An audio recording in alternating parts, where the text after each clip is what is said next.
boundary communication has to be right. They have to know what each other's in. If you got to double check before the snap comes in to say, hey, cover 2, right?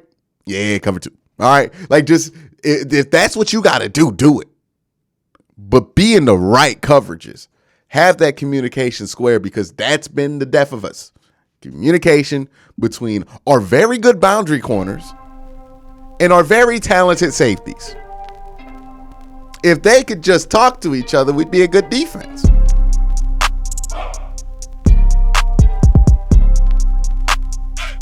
All right, so the Browns play the Pittsburgh Steelers tomorrow or Thursday or today, whenever you watch this video. And we need to have a real talk about what the game plan is going to be to beat the Pittsburgh Steelers, right? How do the Browns achieve this goal? I think there are some real simple things that they can do. And just to give you my overview of this game, basically, I think this game, much like the Jets game, much like the Panthers game, is the Cleveland Browns game to lose, right? They have to decide, are they going to be focused enough and not make as many mental errors to win this game? Because you can argue that was the issue in Carolina, even though you got away with that. And you can 100% argue that was the issue against the Jets, right? The Browns have been their own biggest problem. They're the toughest opponent the Browns have faced through their 2 weeks are their own, right? Themselves, right? That's their worst opponent, is themselves. That's been their toughest opponent, and that will continue to be their toughest opponent, because the Browns are an extremely talented team they have a lot of great players. They have a lot of great coaching sometimes, but they get in their own way, right? That's their biggest problem. The Browns' toughest opponent this year will be themselves. And I'm not saying that because I think the Browns are like the best team in the NFL or anything like that. But they're a really, really talented team. They're a really good football team. You can see it. But they get in their own way. They do. They get in their own way. All right, so let's start with the defensive side of the ball. Now, to stop this Steelers offense, the Browns defense, it's real simple. But real simple ain't been working, right? The Steelers are not a good offense. They have scored, a combined, 17 plus 14, you know what I mean, like 31 points in 2 weeks with like 30 possessions. I think they almost have more possessions than points at this point. They're not a good offense. They should not look like a good offense on Thursday. The only way the Steelers offense looks good is if the Browns defense gives them way too many opportunities to look good. How did the Steelers offense work? How does the Steelers offense work, actually? That's a good question, because I don't think they know in Pittsburgh. This offense is a mystery. All I know is when I watch them, they have an obsession with attacking the numbers, right? In attacking the middle. That seems to be where they attack. They attack front side middle, so they do a lot of drags, and then they do on the numbers everything else, right? Like they just attack the sidelines. So what that means is a lot of cover 2 in early downs and then cover 3 in late downs. That's probably what you're going to be playing. Cover 2, cover 3. If you get them behind the sticks, a little bit of cover 4. There's no need for 6 in this game. No need for cover 6 in this game. No need for heavy quarters or anything like that. I think it's going to be a lot of cover 2, a lot of Tampa 2, a lot of cover 3. That's what you're going to be running. That's what you should run. That's what works. You should not really be in cover 1 versus an offense like this, because if they're going to attack the sidelines, that's a terrible defense to be in. You don't want to be in press man against a team that attacks the sidelines, because what that leaves you susceptible to is a back shoulder throw when you're in heavy press man coverage. You want to be in zone. So they got to figure this out, right? This is not a week where they can just switch to man and fix everything like everybody on the internet wants you to believe. Like, they got to play zone. They got to play cover 2. They got to play a lot of cover 3. This is going to be the game plan.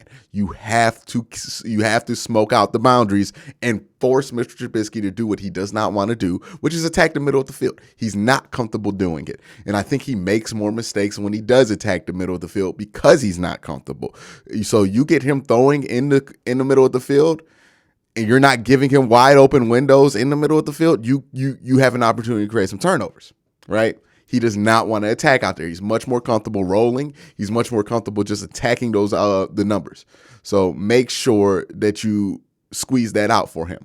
The boundary guys have to communicate. This hasn't been a team-wide communication issue. This has been a communication issue between boundary DBs and safeties. That's really been it. JOK blew a play, or at least he took credit for blowing a play, but JOK ain't blown that many plays. Like, it ain't him miscommunicating stuff. It ain't the linebackers miscommunicating stuff. It's not the front seven miscommunicating stuff. It's the boundary corners. It's Greg Newsome. It's Denzel Ward. And it's John Johnson and Grant Delpit. Whatever is going on between those four is not getting the play call clearly. That will be I don't want to say death sentence, but that will be how you can allow the Steelers to put up points in this game, is if you don't have that communication right on the boundary. This is what makes me nervous about this game. The communication has been terrible on the boundary all year. 2 games, but all year. And all the Steelers do is attack the boundary. Now, they don't attack it well, but that's what they do. So if they take a lot of shots at the boundary and we're not communicating correctly, there's going to be an open shot for them, right? You're going to give them open plays. So again, the boundary communication has to be right. They have to know what each other's in. If you got to double check before the snap comes in to say, hey, cover 2, right? Yeah, cover 2. All right. Like, just if that's what you got to do, do it.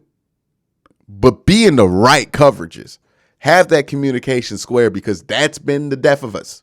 Communication between our very good boundary corners and our very talented safeties. If they could just talk to each other, we'd be a good defense. But that's the problem, right? That's what needs to be done. The Steelers aren't going to make more plays than what you make for them.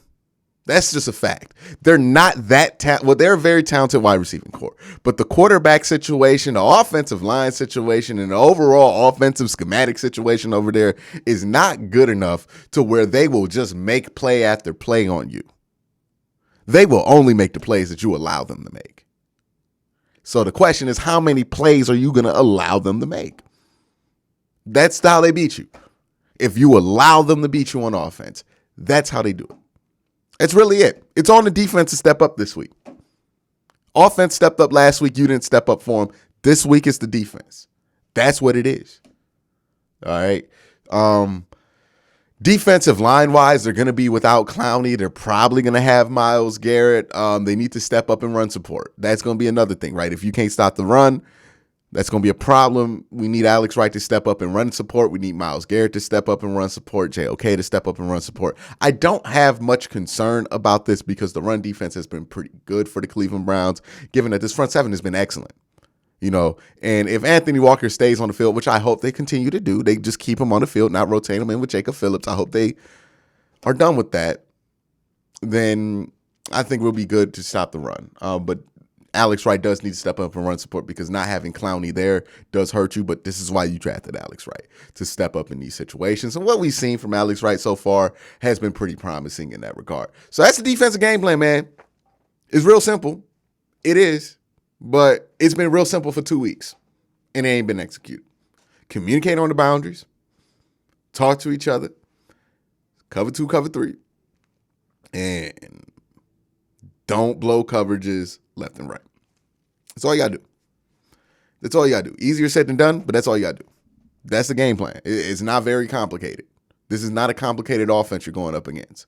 If they beat you with points, it's because you allowed them to. 100%. Because Mitchell Trubisky and that offense ain't done nothing. Ain't done nothing that's impressive. They're one of the worst offenses in the NFL. So if you let them do that to you, anybody can do it to you.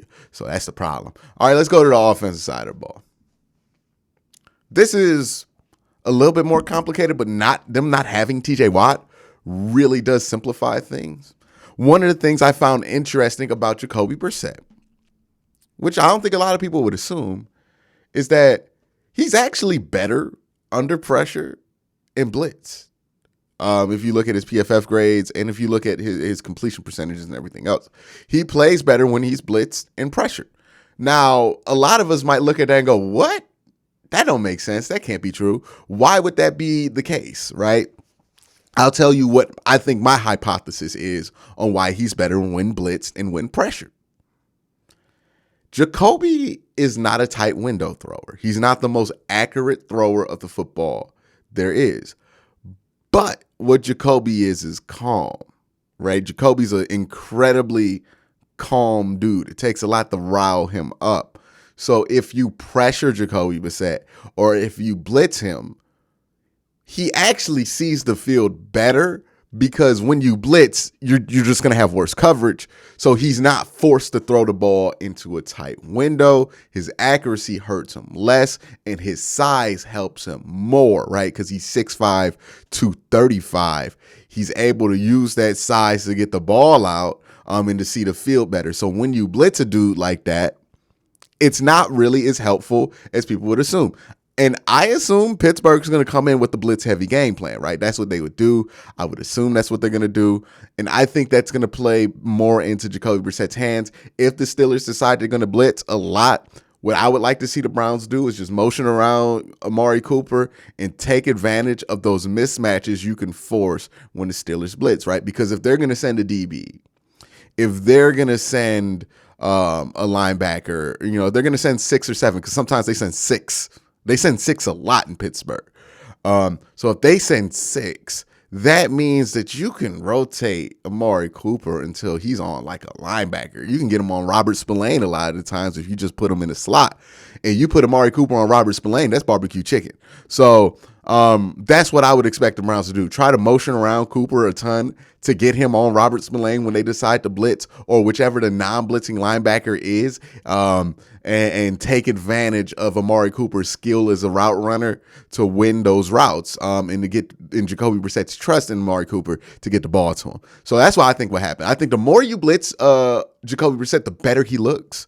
I think that panned out last week, right? They blitzed him a lot last week. He looks better when he gets blitzed because he's just a more confident quarterback because you're playing into his strengths. And that's what his strengths are. Run game wise, you're going to want to run a lot of outside zone. Good news for you. That's all the Browns run anyways, right? Outside zone. That's what they love to run. So that means that they're in an advantage. Look, the ideal here with the run game is get this ball as far away, as far away and as quick as possible from Cam Hayward. That's all you got to do, right? I don't think that any of their edges can really hold that edge in maintain integrity the same level as TJ Watt. And if TJ Watt's in there, I think you suffer in edge integrity. So again, just keep the ball away from Cam Hayward. He's the only player that could wreck this run game for you. Just outside zone all day. You take outside zone, I like your chances. David Njoku versus Miles Jack, because Miles Jack's been playing well in that run game. Will be interesting when they pull David or have David on the edge rotating out so we can seal it.